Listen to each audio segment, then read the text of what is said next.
Yo, Julia and Brandon on 90 Day Fiance, oh my god, they're freaking liars. Well, sorry for being so dramatic, but that is just the truth. Julia and Brandon, they are in the new season of 90 Day Fiance, and oh my god, you guys, you will not believe how dumb and stupid and dramatic they are. Here is the scoop. We got to see them. They were in Vegas. They were pretty happy, kind of fighting, whatever, but the big drama was that Julia had a meeting to get her green card. Now, they were acting like it was this K-1 visa kind of a meeting thing where, you know, she needs to go to this meeting and get approved to be able to stay in America, but I listened to this and said, well, she's already here, number one, and number two, she already went through all the meetings, and number three, they're already married, so what is this freaking meeting? But either way, they went to the meeting. I thought for sure it was going to get approved. They went in, and Julia kept saying, if it gets denied, I have to go home. What are we going to do? They go to the meeting, they come out, Brandon goes, it got denied. So my freaking my heart just, freaking sunk. I was like, are you kidding me? It actually got denied. And then about 5 seconds later, he goes, well, no, it didn't get denied or approved. It just kind of is in this neutral middle ground where we have to wait because there's this new law passed and they need more information on Julia. And it's like, no, Brandon, it didn't get denied. It got nothing. It's in the middle. And the stupidest thing is Brandon even said, it'll likely get approved, but for sure the producers just made the guy act like it was some huge drama. Like he word for word said it did not. I think he even said it got denied. Like they were acting like it was the end of the whole thing. It was over. They were kind of freaking out, but it's like, no, literally nothing happened. And real quick, I have one quick request I want to ask from you guys, and that is this involves the share button. Whether you are on Facebook or YouTube, it would mean the absolute world if you could do one of two things. Number one, hit the like button. Number two, hit the subscribe button. Number three, it's a couple things. Number three, hit that share button, because if you guys could share this video with a neighbor, with a friend, with a stranger, with a boyfriend or girlfriend, with a grandparent, with a grandson, or with a person in a 90 Day Fiance group by chance, that'd be the best thing you could do. That would just mean the absolute world to me. If you could share this video with all the 90 Day Fiance groups in the whole world, this would mean so much to me. Well, guys, I love you all so much, and now let's go back on to the rest of this drama. And not only that, how have we never, ever in the history of 90 Day Fiance ever heard of any couples ever having to have this after marriage interview thing that is like make or break for your life? I've never heard of any couples ever talking about this ever. So I don't know what they're talking about. I don't know what this thing even freaking is. I did like literal research looking up if this is even a real interview, and I've never heard of anyone. Like if you look at the K-1 visa timeline, it's like the whole thing where you gotta file this, and then you get engaged, and then you can file the thing to get the visa, then you get the visa, then you have 90 days to get married, then you get married, and then there's two other things, but it's like, you go to this meeting to kind of switch over like your citizenship. It's nothing to do with like being approved or not. It's just there's nothing like that at all going on. And there's one other meeting that's like something, it's another meeting for your citizenship. Nothing to do with getting approved or denied. So I was sitting there going, you guys are freaking liars. And the other thing too, go on Instagram. They're still here. So just stupid, ridiculous. Brandon and Julia, probably, the producers probably just made them make that crap up because there's no drama going on with them. But the other couples, there's some pretty good stuff going on. Where do we begin? Let's first start off with Kalani and Asuelu and Kalani's sister. Yeah, the deal is this. Real quick, basically, because of the pandemic, Kalani's sister Kalani cannot work. Apparently, she's a photographer. What they forgot to mention is she also is on only, fans or whatever. So it's like she also has money coming in from there, but they didn't bother to mention that. But Kalani said because her photography business is so slow, she needs to move back in at her parents' house, which sucks. It's sad. It's kind of just embarrassing, but she's moving back in. And then, of course, guess who also lives there? Kalani and Asuelu. And if you don't already know, Asuelu pretty much just hates Kalani's sister Kalani. So it was kind of awkward, kind of timid. Let me just say this real quick. Asuelu has been a freaking idiot in the past, and he has said things that no man should ever say to his woman, ever. He's crossed several lines, so that was never cool.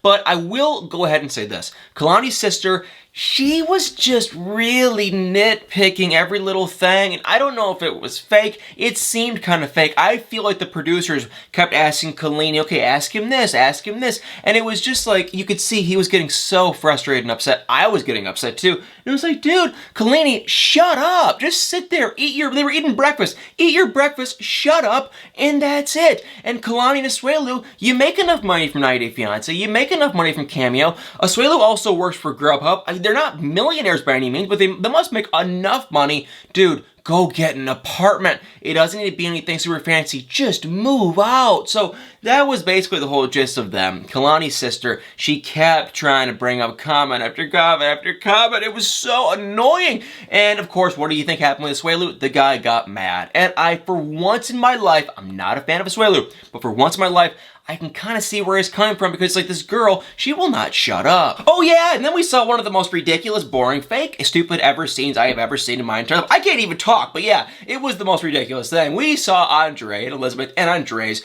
brother, Charlie, and how do I word this politely?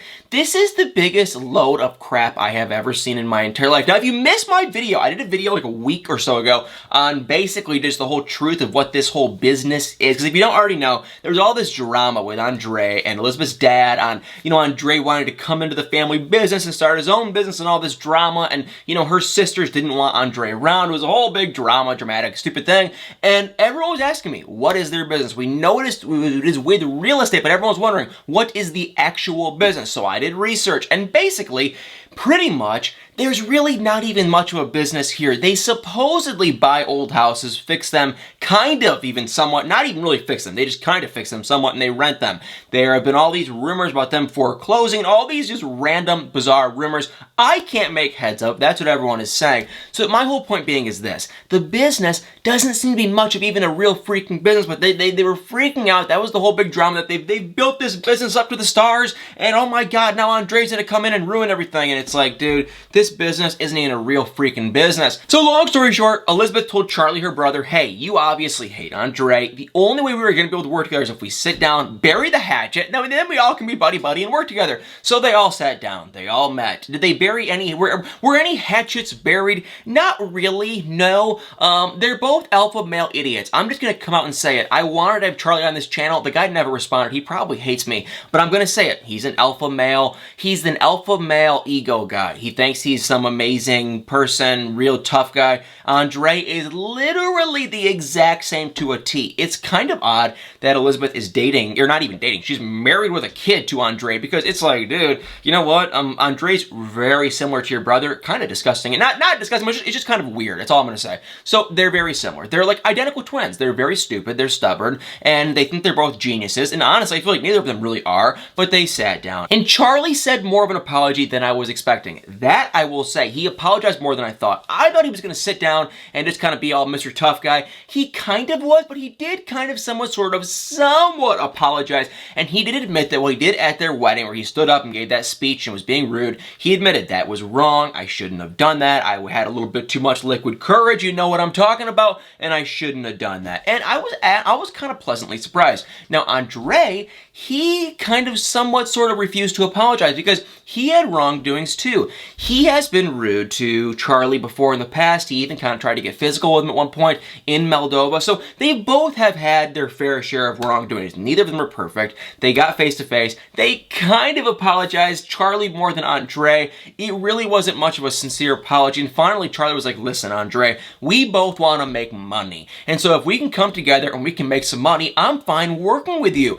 And then Andrei was like, okay, I want to make money. He was like, what? What's the point? We want to make money. And I'm sitting there going, dude, there's no money even. Like, you know what? Like, there's just no freaking money. That's what I'm telling you. You got to watch my last video on their whole family, because it's like they make all their money from, doing Instagram and only, the OnlyFans stuff and all that stuff. They don't make any money. They don't make a lot of money. It appears, shall I say, from real estate. I feel like they make all their money from other random crap, like being on 90 Day Fiance. So, but, Charlie was like, well, I want to make money. You want to make money. Let's freaking do this. And it just seems like a complete recipe for disaster. We got to see the sneak peek, though, for the next episode, that the dad and Charlie and Andrei, they're looking at some properties. They're walking around with their fancy old notebooks trying to scope out properties, and I just can't help but sit here and laugh, because you guys, I don't want to toot my own horn, but I kind of somewhat know real estate, and what they're doing does not make any freaking sense. But they were looking at real estate, and of course, boom, guess who ran in? That was Elizabeth's sister. She ran in the door and said, what's he doing here? She's pointing at Andrei and said, he's trying to take my job and everything I built up. And of course, it was just, you know, a whole lot of drama. It must be so weird to be in this family because, like, this is fake, you guys. There's no way this is real. In fact, I wouldn't be shocked if Charlie and Andrei in real life are actually pretty good friends because they're so similar. Like, I, like, really would actually, I would honestly, like, put down, like, actual money, real money. I would go to Vegas and freaking bet the money that I guarantee you guys in real life, Charlie, Andrei, and the dad Chuck, they're like, I bet they're like really good friends. They probably go out, they probably hang out, they're similar guys. But of course in the show they act like they all hate each other, but I guarantee you guys they're really good friends. And so it's just so stupid to watch. I can't imagine being in this family and just making up a whole freaking storyline about your life to be on a TV show when in reality, the whole thing is freaking fake. So it looks like they're gonna have all this drama with the real estate business. Probably not true, but we're gonna have to wait and see. And y'all, we saw Tiffany and Ronald. Not a whole lot going on besides the fact that Tiffany was going to go to South Africa with her kids and herself, obviously, to go see Ronald, and she bought all the tickets for all three of them, but unfortunately, because Ronald wasn't pitching in, he was never paying for anything. It seemed kind of fake too, to be honest. Like, definitely, it seemed a little bit scripted, but either way, she was like, because he's not paying for anything, I'm sick and tired of it, and I'm not going to go to South Africa anymore because he won't pitch in with anything. And I get that. If that is true, I totally get it. So she ended up canceling the tickets, got a refund, and now she's using that money to go put a down payment on an apartment. To me, being the money, not that I, you know, being the, I freaking love to budget. I could budget the heck out of anyone's life. And it's like, ooh, you're really going to use the last bit of money you had that you just spent on a ticket to go put on an apartment? Because what if all of a sudden a rainy day happens and you don't have any savings now and now you can't afford your freaking rent? So I wouldn't have done that. I think she should probably stay living with her mom and grandma for a bit longer, save, you know, 6-7+ months worth of rent, and then you can have a little bit of a cushion. But she claims she's going to use that money that she got, she put on for the tickets to go get an apartment. Sounds really stupid to me, but that's what she's doing. She already did it. And Ronald was just kind of bleh. He was kind of there. I do believe, though, that he's going to end up buying her a ticket because we do know that her and the two kids go to South Africa. So either she ends up buying herself a ticket or Ronald scraps up some money and they go to South Africa. But more than likely, Ronald probably is the one that I guarantee you he does something. Maybe he got his 90 Day Fiance paycheck, which has been on the show for a million years, took that money and then went and just, you know, freaking bought the 3 tickets. Like, I know for a fact, they go to South Africa. We see them there. That's what they do. They go. So there's no big shocker there. They end up in South Africa somehow. But that is basically about it with her. We also got to see Angela. Oh my God. We got to see Angela and Michael. The gist with them, once again, so stupid. So stupid. What happened was this. Angela, she's going to go get her weight loss procedure. She's nervous. She's scared. Keep in mind, she's still smoking cigarettes, even though they said whatever you do not keep smoking. But she's still smoking her cigarettes like nothing's going on.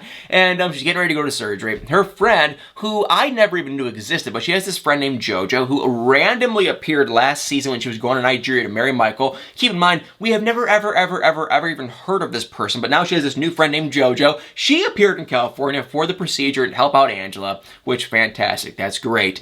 And yeah, I mean, she's going there. She talked to her doctor in the last episode about getting parts of her reduced, if you know what I'm talking about. And of course, Michael, he loves those parts. So when she broke him the news, it was like she told him that, you know, she was never going to be able to see again. Like she literally, it was the equivalent to saying, Michael, I am going to lose my vision, or I'm going to not be able to stand up again. Michael was absolutely devastated when she told him that she was getting, you know, stuff reduced, and he was just absolutely almost in tears. He was so he just couldn't believe it. He was so upset. He was so hysterical. And I'm like, dude, who cares? Not only who cares, but she's gonna be more, in just better shape and healthier. So, and the funniest thing was Angela, actually, she even said it. She goes, you know what, Michael? She goes, I get it, you like the whole physical appearance stuff, but she was like, you know, I am going to get a really serious procedure and you should be more scared for me and scared that I'm going to make it out okay and not scared about this whole physical appearance crap because you just like this, you know, certain thing or things about me.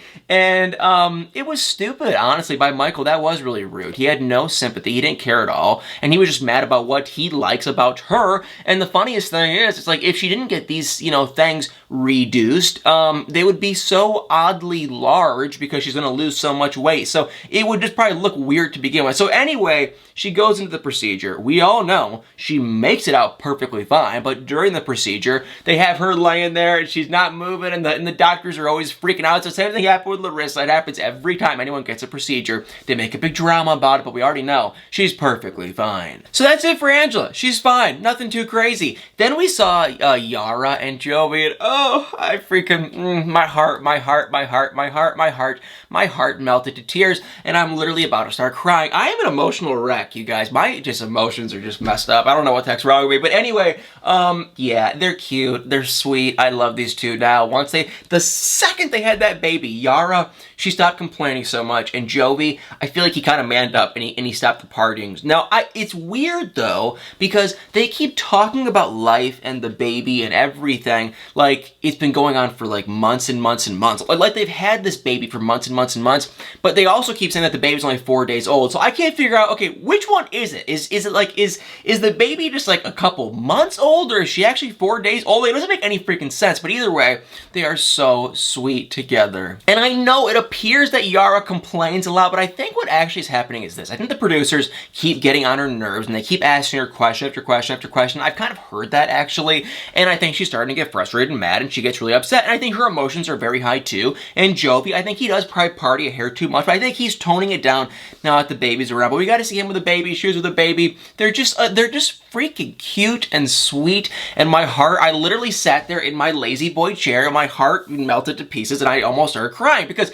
they're so just like, I don't even know, they're so cute together. I always thought they were an awful couple, to be completely honest, Yara and Joe, but the second they had that baby, I'm just like, oh, they're growing on me. I think they do actually love each other. This baby just made them like into one family. I think Yara will be an amazing mom. I think Jovi will be just, you know, a pretty good dad too. And it's like, we got to see Jovi's mom, who I also just, oh, my heart just melts to a million pieces. And she's the sweetest person ever. Now, let me say this real quick. Jovi's mom, Gwen, was making some comments about not bringing the baby outside. Apparently, she's only 4 days old, and so I don't really blame her. Yara kind of got offended, but it's like, you know what? If she's only 4 days old, who freaking cares? You probably shouldn't be bringing a baby out in the middle. You know, we just don't know. The times are so uncertain right now with everything going on in the world. If she's only 4 days old, it might be not a bad idea to keep her around for, I don't know, a couple weeks. You know, I don't know anything about babies, but it might be a bad idea to keep her around for some time. So that's all the mom said. Yara got a little offended. Wasn't that big of a deal. It kind of seemed staged, kind of seemed fake, but all I could think of was, oh my God, these two are so freaking cute. And I believe, let's do a real quick head count, but I believe that was it. Because we did not get to see Mike and Natalie, and I really feel like I'm missing another couple, but also, no, I think that is it. Actually, that is totally it. We did not get to see Mike and Natalie. 90 Day Fiance, to me, that seemed like one of the most scripted episodes I have ever seen in my entire freaking life. This show is so good, but it's also so just like, I sit there and I'm like, this show just seems to be getting more and more fake. It's not even funny, but hopefully not. Hopefully I'm wrong. In the words of me and everyone else in this world, y'all, I'm gonna try to do a zoom in right there, but let's read it. Let's read it together and read that amazing freaking things that are about to happen. I love this thing. I don't know why I keep showing it, but I have this written all over my house. I just love that sign. And if you're ever down in life, man, or lady, read that freaking thing. Write it down. Amazing things are happening. I know it has nothing to do with 90 Day Fiance, but I just love reading that thing. If I can make someone's day just a tad bit better, that honestly makes me pretty happy. And so, yeah, I don't know. Amazing things are happening, y'all. I love you guys all so much. Please hit that like button, hit the comment button, hit the share button, hit the freaking share button. Share this video, y'all. That means so much to me. And y'all better stay tuned for many more videos.